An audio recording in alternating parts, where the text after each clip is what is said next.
Hola, buenos días a todos y a todas. Y hola a Rita. Estoy muy contento de estar aquí contigo. Hello, everyone. And hello to Rita. I'm so happy to be here with you. Esta es la primera vez que nosotros hemos presentado juntos.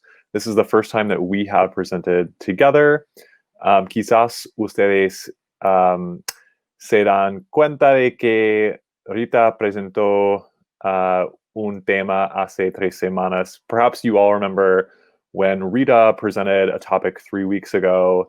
She is an amazing friend and colleague and so smart. We're glad to have her back today.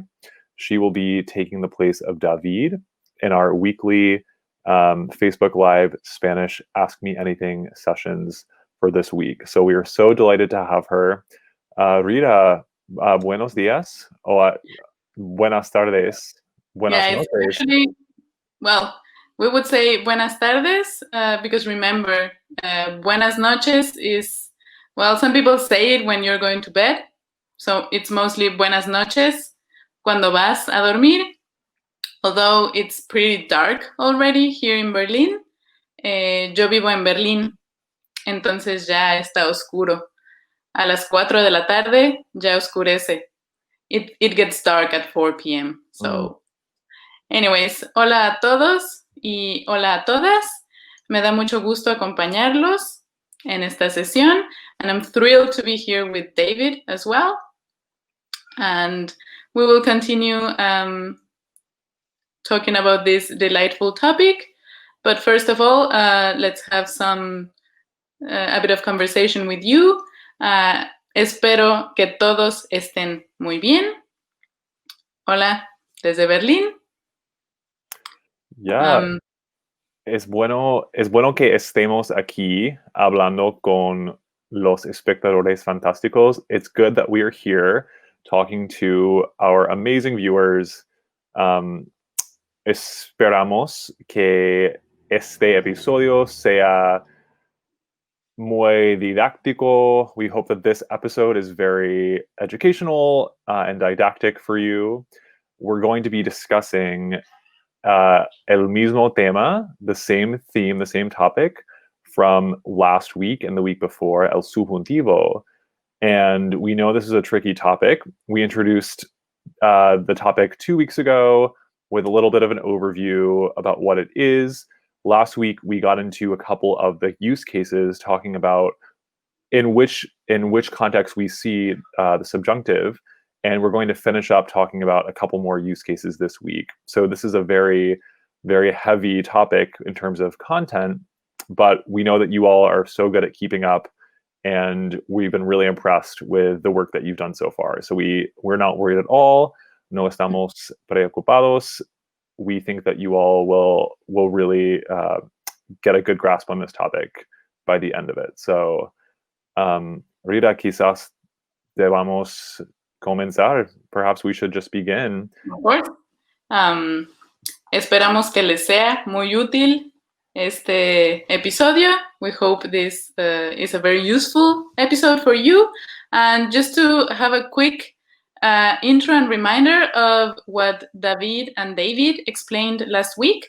You remember they used this acronym weddings, which is super helpful so that you can remember in which cases you need to use subjuntivo en español.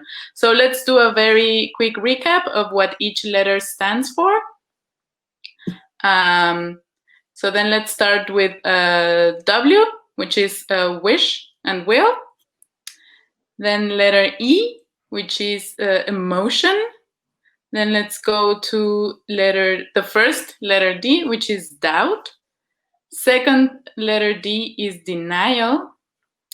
Those were the first 4 topics or 4 situations they discussed last week. And this week, we're going to talk about the rest. The letter I stands for impersonal expressions. Letter N is negation. Letter G, general statements. And finally, S, suggestions. So maybe it would be in our best interest Rita, to review the first 4 letters so we can kind of refresh ourselves and say, okay, here are some situations in which we would use el subjuntivo. And maybe to even go back a little bit further before we begin, for a refresher for those who have been watching, or as a really quick introduction for those who haven't been keeping up week after week, let's just for 30 seconds talk about what el subjuntivo is, because the way it's very hard to capture in just a short amount of time. And we'll talk about it more today. And if anyone needs to review, I suggest watching the episodes from the past 2 weeks on YouTube or here on this Facebook page. But the way that I would describe el subjuntivo, if anyone needs a little bit of a reminder, is it is considered a mood in Spanish, and it affects the verb that is expressing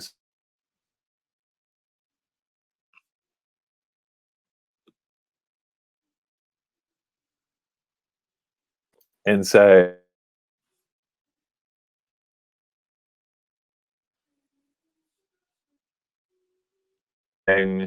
that we might not be able to guarantee. It might be something happening in the future. It might be something we doubt, but it is not a clear declaration of fact. It's not a statement of objective reality. How else would you? We might even say we're talking about some hypothetical situations. That's right. For example, when we wish for something to happen, that's something that might or might not happen, for example. That's right. So let's very quickly review the examples for the first 4 letters, and we're going to start with the first wish and will and emotion. Mm-hmm. So the sample sentence is: Yo espero que tú me visites pronto. I am expressing, well, I would say it's a wish, because I hope that you visit me soon. I don't really know if that's going to be the case, but that's what I'm hoping for. So I'm expressing a wish. You can also use other examples. Yo espero que tú estés bien. But yeah, let's just continue because we don't want to spend a lot of time here, because we need to get to it.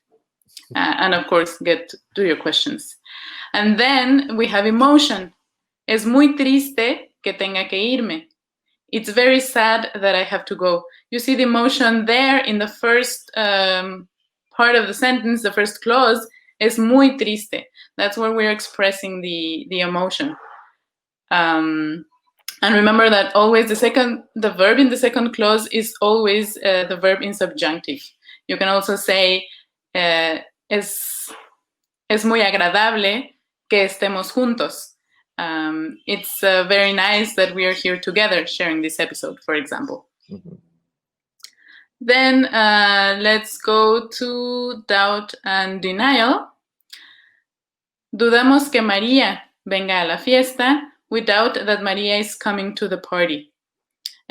Also, another thing that I just want to quickly point out to both viewers who joined today and viewers who are coming from last week, remember that the verb in the first clause is always in indicativo. Dudamos que. This is something that's happening. Let's say that's how we feel in reality. And then the second verb, que venga a la fiesta, that's the verb where you have the subjunctive. And then finally, denial. No estoy seguro de que eso sea verdad. I'm not sure that that's true. And here, for example, you will note that expression is estar seguro de.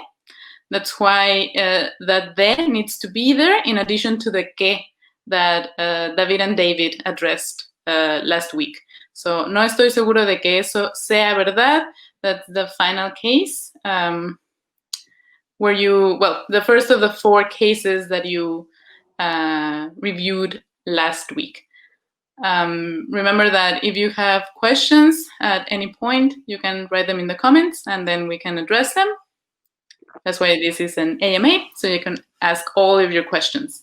And now, David, if you're ready, let's just move on to the other cases where we also use the subjuntivo in Spanish. Yes, I'm very ready. And reminder, if that review was a little quick for you and you want to brush up on your subjuntivo from last week, please feel free to watch the video.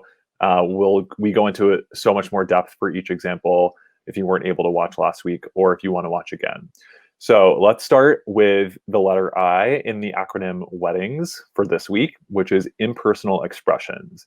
So we can see a couple examples on the screen, but essentially I like to think of impersonal expressions as ones that don't really take a subject.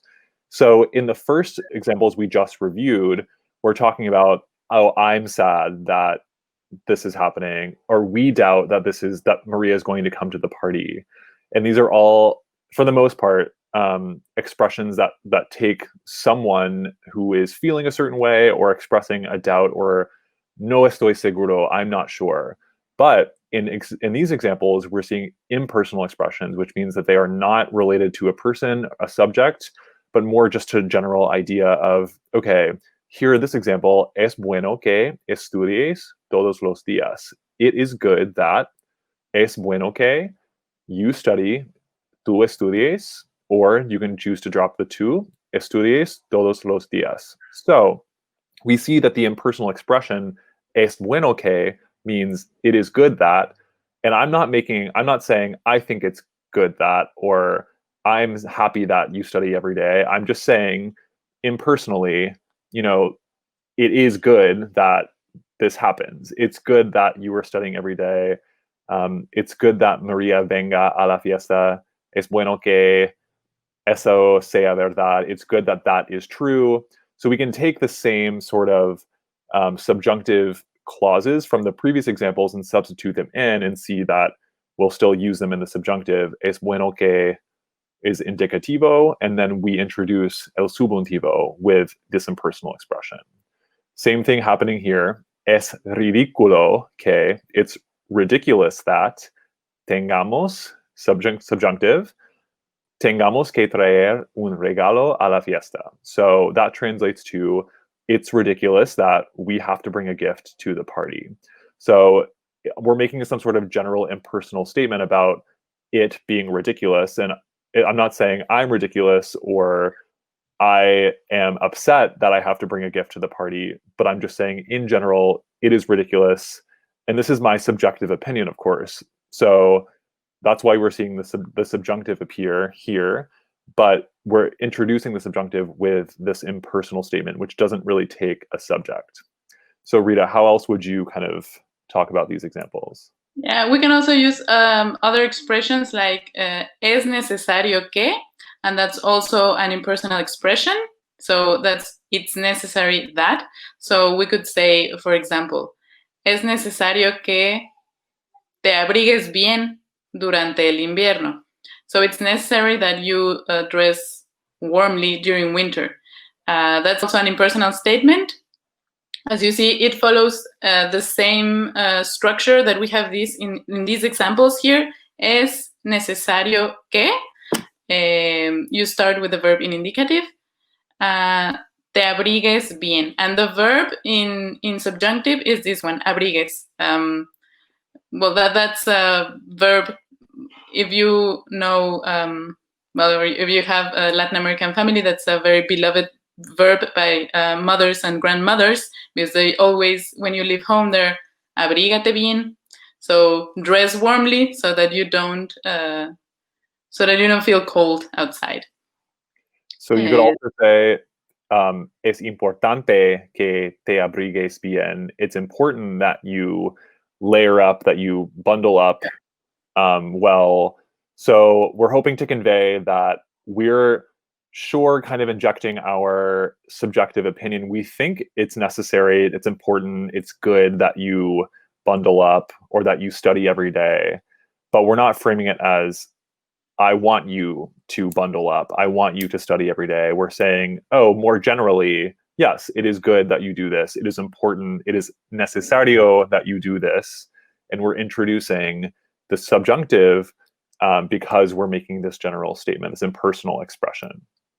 Exactly. This general statement also gives the idea that this could also be applied to a wider audience. That you're not only saying something you feel or think.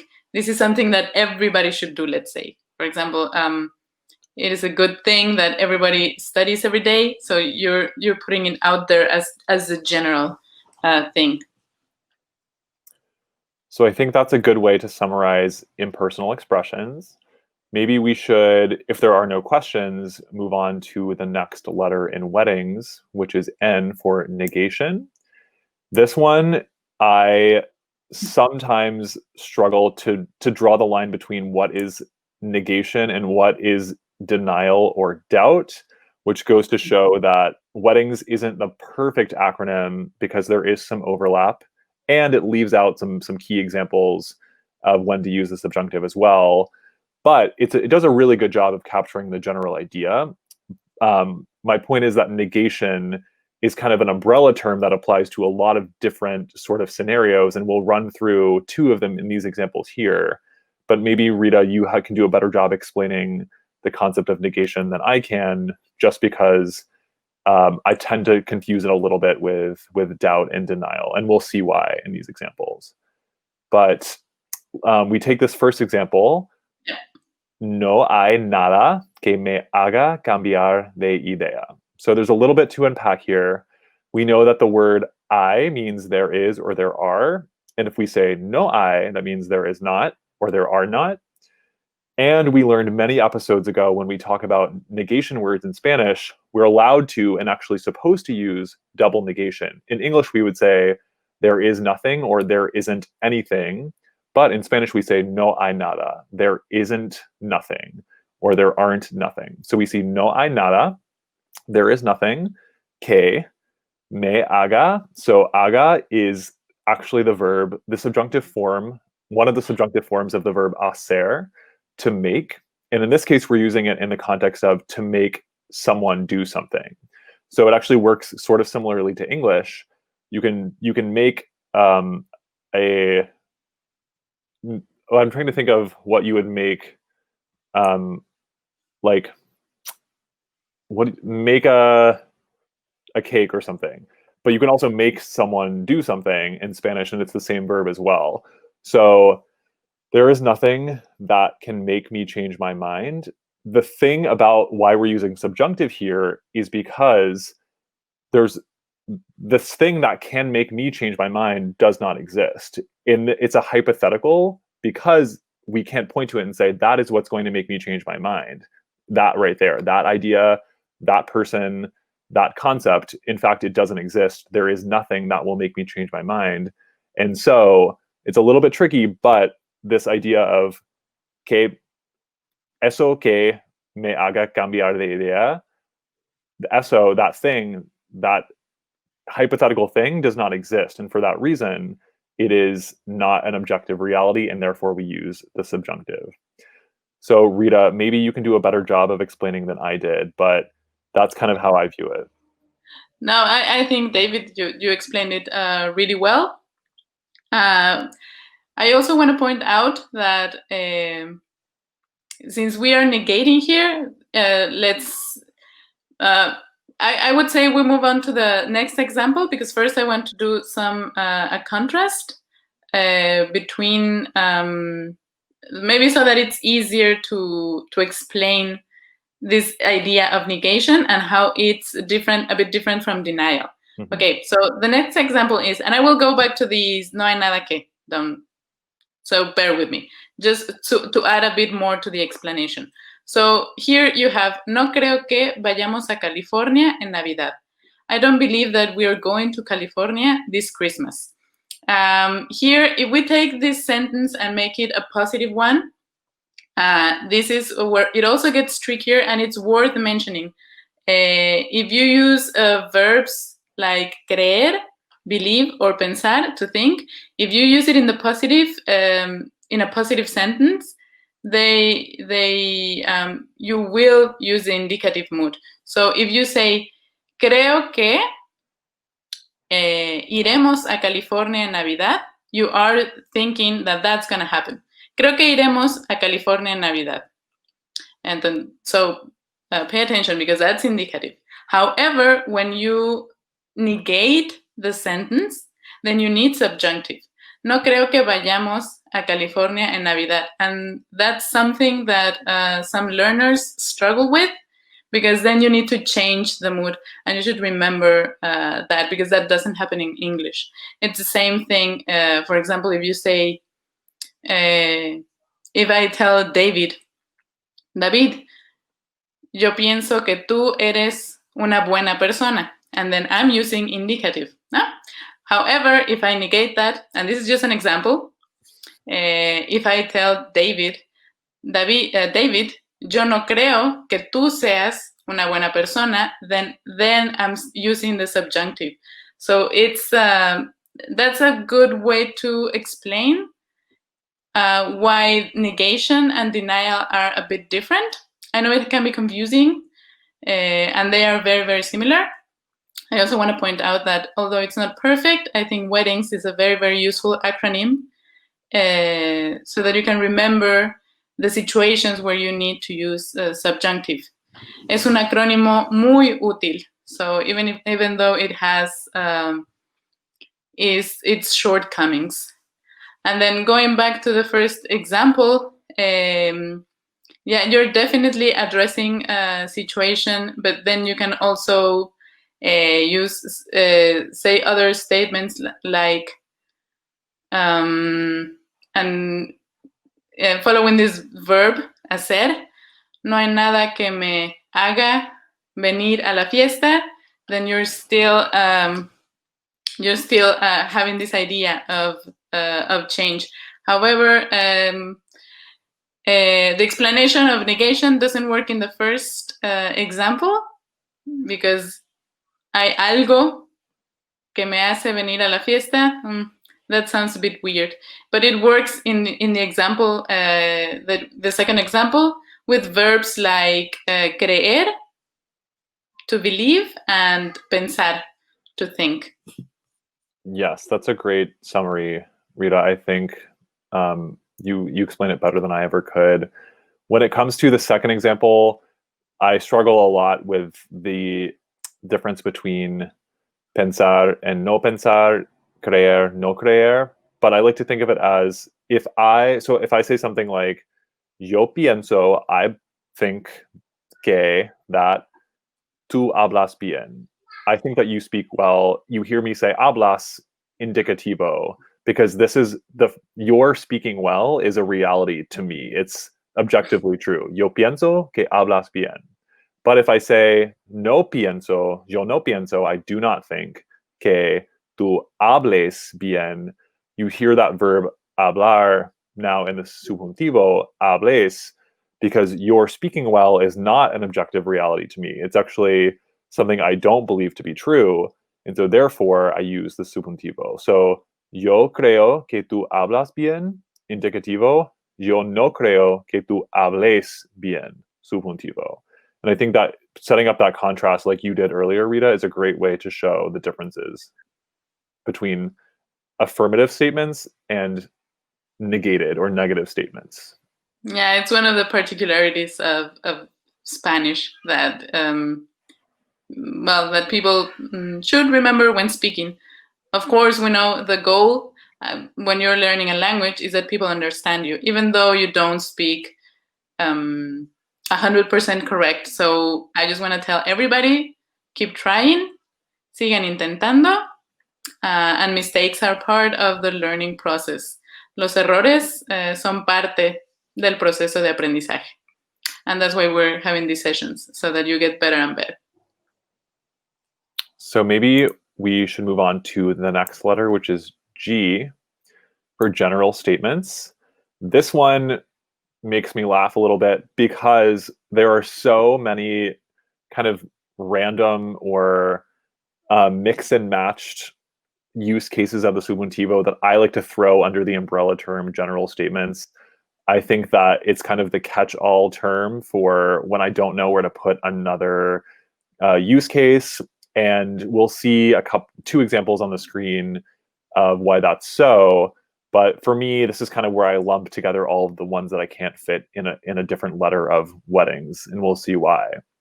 So here we have the sentence, ¿Conoces a alguien? Do you know somebody que me pueda, subjuntivo, ayudar? Do you know someone who can help me? So here we're seeing the subjuntivo as a part, or that's affecting the verb poder, to be able to, or can help me, poder ayudar, to be able to help. But we say pueda ayudar because we're asking. So let's say I'm asking Rita, ¿Conoces a alguien que me pueda ayudar? Do you know someone who can help me? This person who can help me doesn't, in my mind, doesn't exist yet. I'm asking if that person exists. I'd like to find a person who can help me. Espero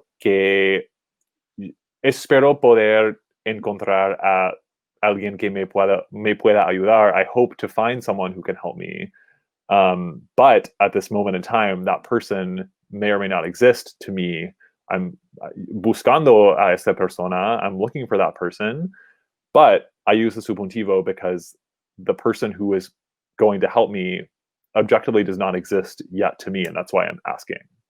And it's very, very interesting. Then I would say either, sí, conozco a alguien que te puede ayudar. Yes, I know someone who can help you. So then I would use, again, indicativo. However, if I say, no conozco a nadie que te pueda ayudar, and then I don't know anybody who can help you, and then I would again use subjunctive when answering the question. Yeah, so it's a lot about the objective reality of, does the thing that I'm looking for exist? If I'm asking, then I think that perhaps it might not. That's why I'm asking. So I use subjuntivo. It's a hypothetical reality that this person or thing that I'm looking for exists. But if Rita happens to know someone who can help me, yes, then objectively, it is not hypothetical anymore. This person is real. We're going to use indicativo. If she can't give someone to help me, or she doesn't know anyone, we're still at a loss for someone who can help me. So we're going to use el subjuntivo because that person I'm searching for is still this hypothetical what if. Maybe they're out there, maybe they're not. So let's turn to the second example, and we'll see. This is a good one. I like this one. Llámenme cuando lleguen. So many episodes ago, David and I talked about the imperativo, which is another mood in Spanish. We've been talking about el subjuntivo, one mood, el indicativo, another mood, and el imperativo, which is yet another mood in Spanish. And when we say mood, we mean this is just a form that the verb takes depending on where you find it and how it's being used in the sentence. And we've shown, there's a clear contrast between subjuntivo and indicativo. So now we're seeing, okay, there's other contexts in which you use el imperativo to give commands. So if you want a refresher on how to use el imperativo, I think it's probably about 10 or so episodes ago. I don't know the exact date that we did it, but it should be somewhere in the title, el imperativo. But it's important to refresh because it'll help you understand constructions in sentences like this one, llámenme, or llámenme, however you want to. If you are from Argentina, you might say llámenme. But it essentially means call me, and it's a command directed at a group of people, ustedes, more than one person. So I'm telling a group of people, call me, llámenme, and then we have this word cuando. Notice it's actually not the word que, which we've been harping on for so long. We like to introduce el subjuntivo with the word que, and in most cases, we do. But we're going to see in this example, we can actually introduce el subjuntivo with a different word, and that is cuando, among other ones too.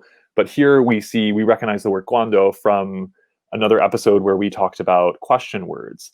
And we know that cuando means when. Here it's less of a question, it's more of an indirect question, because we're not asking when, we're saying when. We're saying, call me when.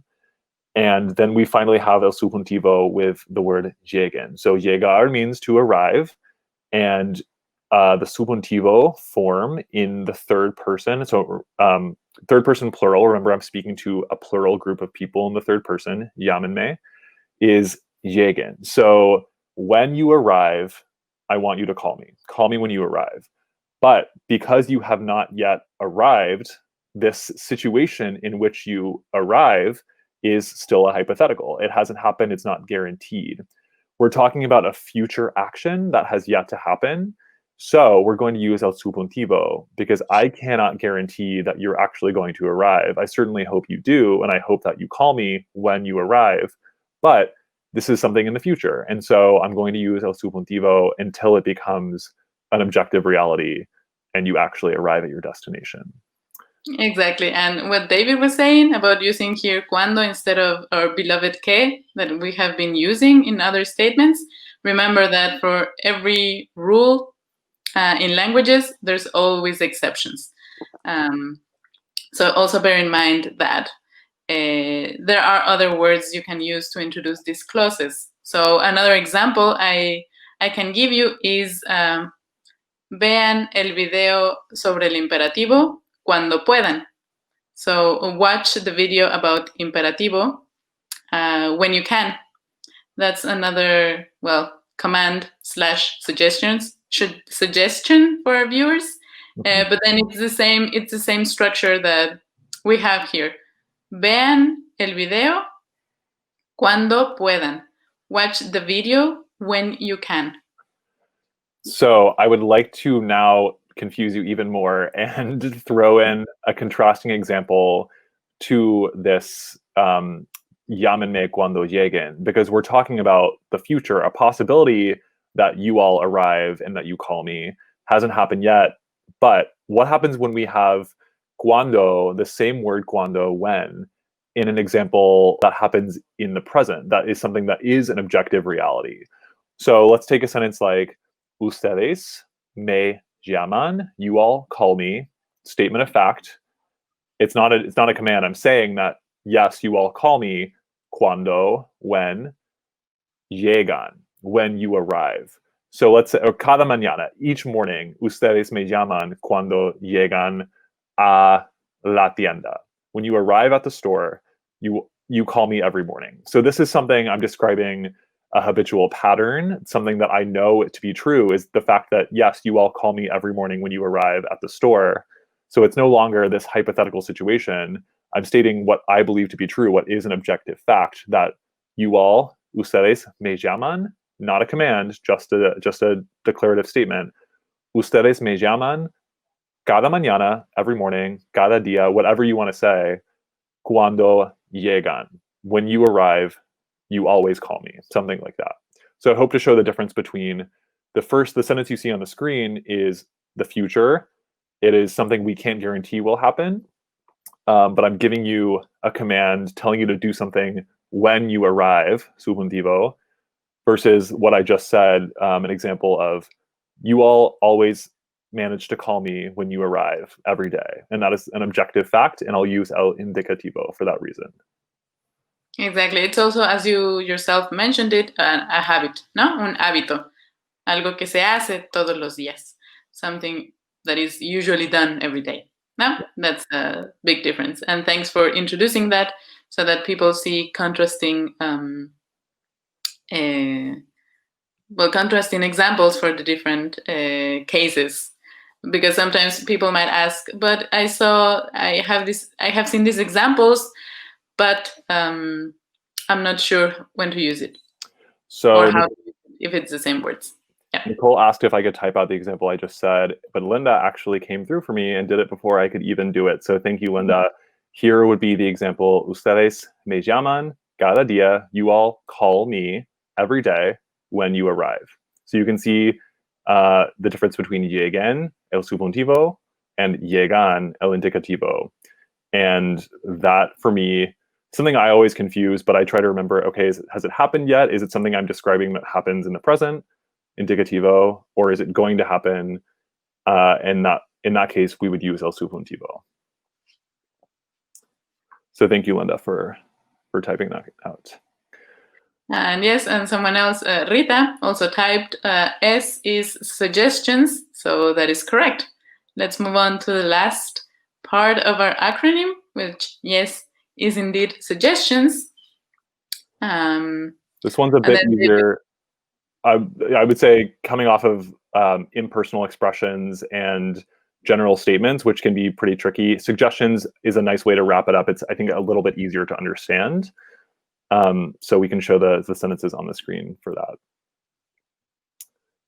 Okay, so propongo que, I propose that nos quedemos, that we stay en casa, at home. So this is a suggestion. It's something that I'm throwing out into the ether. This is what I suggest that we do. I propose we do this. And because I can't make us stay at home, I can't guarantee that we're going to stay at home. It's just a suggestion. Maybe it won't happen. It's hypothetical. Surely I want it, or else I wouldn't be proposing it. But, you know, it's not something I can guarantee will happen. And so for that reason, we'll use el subjuntivo. It's kind of like using W in the acronym, wish or will. Yo espero que nos quedemos en casa. I hope we stay at home. Yo deseo que nos quedemos en casa. I desire that we stay at home. Yo propongo que nos quedemos en casa. I propose that we stay at home. And if you have never seen the propongo before, it comes from the verb proponer, to propose, which comes from the verb poner, to put. So I think we actually introduced this verb many weeks ago when we were talking about the future. And we said that there was a select group of verbs like poner, tener, saber, que there was another better example I'm thinking of. But poner and tener are great examples of verbs that are irregular a little bit in the future. So if you want to say, I will put the book on the table, yo pondré el libro en la mesa. So these verbs behave a little bit differently, and any verbs that also use these verbs as a root stem verb will behave the same way. So proponer is conjugated the exact same way as poner. So this is not relevant to el subjuntivo, but I thought it was important. I really like the verb poner and proponer, to propose, componer, to compose. Same thing with tener, to have, mantener, to maintain, stuff like that. So I just wanted to throw that out there, a little fun anecdote. But proponer comes from the verb poner, and it behaves the exact same way. And actually is a verb that you use when you want to suggest something. So you can use sugiero que or propongo que. I also like the verb proponer. So for example, propongo que vean ese video de David and David. I propose that you watch that video as well, so you can learn more about the verb proponer. But this would also work if you use suggest instead proponer. So you can say sugiero que nos quedemos en casa. That works exactly the same way. And then it would be, I suggest that we stay at home. Yo sugiero que vean todos los videos del AMA. I suggest that you watch all the videos of this AMA. So it's the same. I mean, proponer and sugerir, they're both used to suggest something in Spanish. I think the second example uses sugerir, actually, if we display it. Perfect, yes. Me sugieres, do you suggest to me that que yo vea esa película? Are you suggesting I watch that movie? So it works the same way. Are you proposing I watch that movie? Are you suggesting I watch that movie? But these are two very important verbs that require el subjuntivo, proponer y sugerir. So we see in this example, sugerir in action. Me sugieres? Actually, if we answer the question, ¿me sugieres que vea esa película? Sí, te sugiero que veas esa película. Yes, I suggest that you watch that movie. So you can see that it follows the same structure, and it also uses subjuntivo.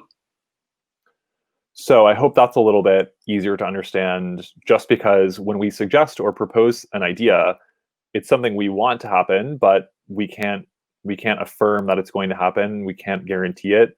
So kind of like with wish or will, we hope for something, we desire something, we want something, we propose it, we suggest it. But in all these cases, it's more of a hypothetical than anything. And so we'll use the subjuntivo.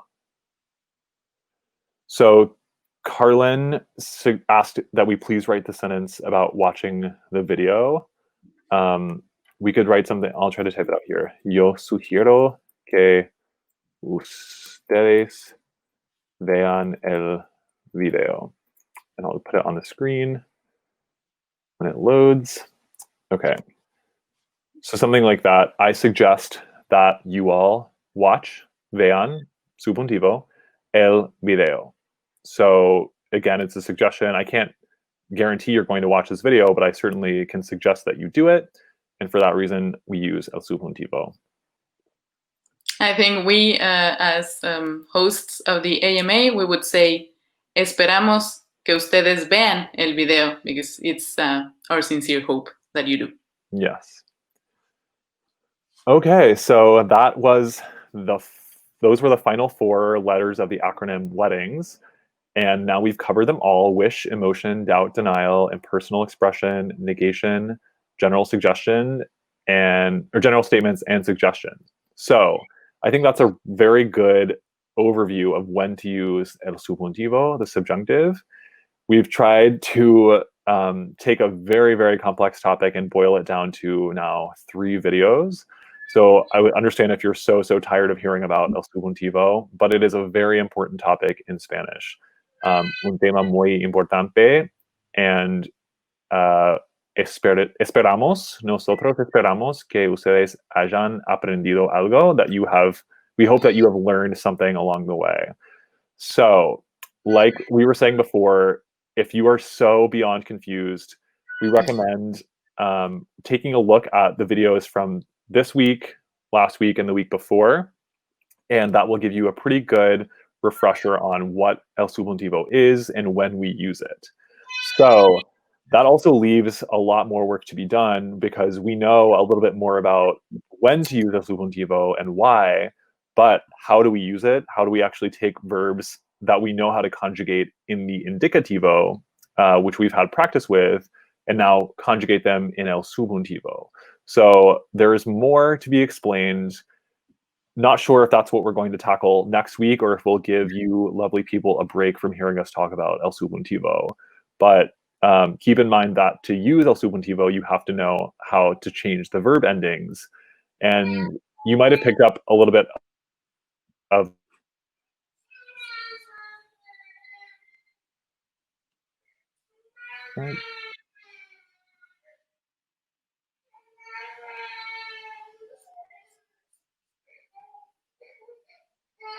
I don't know what keeps happening with my video, but there's certainly a very direct sort of system for verb endings in el subjuntivo. So we can dive into that in a future episode, of course. Yeah, so that you can have a break from subjuntivo. Yes, it's a lot to pay attention to, but we've been very impressed with how well you wonderful people have picked up on all of these topics. So great work to everyone. Well, I think, Rita, if you have nothing else to add, we could start to say goodbye to our lovely viewers. And I think we can start. Okay. So that they will process all the information, and you can think about weddings all day long. Yes, we love to think about weddings. We can't attend them because of these unprecedented times, but we can certainly think about weddings and practice Spanish, el subjuntivo. Certainly watch all of these videos to refresh your memory, and tune in next week, of course, with more questions you might have. We are always so happy to hear from you and answer your questions. So I will begin to wrap up and say goodbye for this week, but we will be back next week, same time, 1 p.m. Eastern, on this Facebook page. You know where to find us, Tuesday. We're also on social media, Babel USA on TikTok, Twitter, Instagram. We're on YouTube. You can find the past videos on YouTube and plenty of other really fun, entertaining videos at Babel USA as well. And in the meantime, just be thinking of some great questions to ask us, and we will return next week to help you learn more Spanish and get on your way to being as conversational as you can. So thank you, Rita, for joining us this week. So great to have you. And we will be back soon. Thank you, David. I loved being here. Thank you all for watching. And it's a pleasure to be here with you. Es un placer estar aquí con ustedes. So, que tengan un buen día. Yo espero que tengan un buen día. I hope you have a great day, and then we see you next week. Adiós a todos y a todas. Hasta luego.